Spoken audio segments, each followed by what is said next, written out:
Let's go over the difference between the back squat and the front squat. I'm going to go over the back squat first. It's one of my favorite exercises of all time. Now, some people will have to do either high bar or low bar. We got a video for that down below. I'm going to do a low bar just to demonstrate. You want to make sure the rack is about where your armpit height is. I'm very short, so it's going to be pretty close to the ground when compared to you all. And I'm going to have my hands as close as I comfortably can. Some people will have shoulder and elbows issue, so feel free to go a little bit wider. Some people I know, they got to even put it outside of the rack. So whatever works for you, just make sure you watch your fingers and you don't hurt yourself, okay? I'm going to make sure I'm going to get under the bar. Because I'm low barring, I'm going to rest it right above my rear delts, which is the very back of my shoulders, okay? When you do a back squat, you typically don't want to be super upright when you start. So what you got to do is straighten out your legs. And from here, I'm going to just maintain a slight hip hinge, especially as I walk it out. A lot of times, we'll come super upright, and the bar will slide down their back. We do not want that, okay? You're going to really hurt your shoulders if you do it like that. So I'm going to maintain a slight hip hinge. Knees are going to be extended at the top. I'm going to start with a slight hip hinge into my squat. Well, you'll notice when you're doing your back squat, you will be way more hinged over when compared to the front version. It's going to look a lot like a body squat, actually. So I'm going to hip hinge, maintain the hip hinge. Knees are going to part nice and far. Go as low as you feel comfortable. I can squat way lower than most. This is more than enough for some. Okay, so do what feels comfortable and what's best for you. I also like looking down a little bit when I do my back squat because when I look up, it really hurts my neck, and for some other people too. So for me personally, I like looking a little bit in front of me. I still keep the body nice and neutral as I do my squat, and I push through the ground to come up. That's a back squat, one of my favorites. I also love the front squat. There's a couple of ways to do it.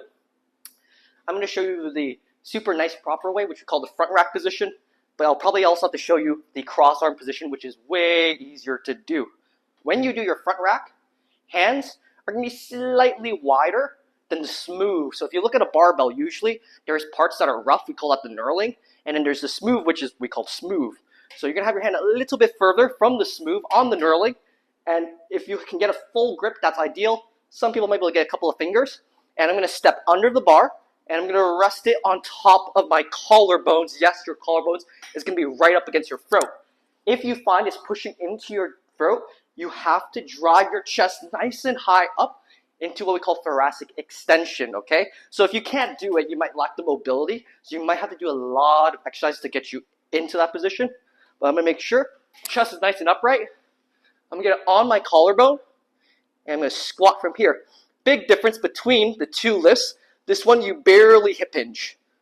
You're going to do it a little bit, but you want to be nice and upright. And you're going to mostly push your knees out to the side, okay? Nice deep breath in. Little bit of a dip of the hips. You're going to be very vertical. Elbows nice and high. You don't want your elbows to drop or the bar will fall also. So elbows are going to drive up to the ceiling along with your chest. Make sure you brace. And you want to come nice and upright with it. You want to try your best to avoid this, dropping the bar before you come up. A lot of people will do that. So chest nice and high on this one, just like so. And as you can hear, it pushes a lot on your collarbone too. So it's very hard to breathe while you do it. So I recommend breathing before you pick it out the rack, which is going to help you a ton. When you do your front squat, because it's more knee going forward than it is butt going back, you're going to use way more of your quads, which are your leg muscles. When you do it from a back squat position, it's going to be way more glutes and lower back because of the hip hinge. Okay? Both are fantastic, and it kind of depends on your goals and your anatomy, and there's a place for both. Now, let's say you can't get into the front rack. You can always cross your arm. I'm going to walk under the same way.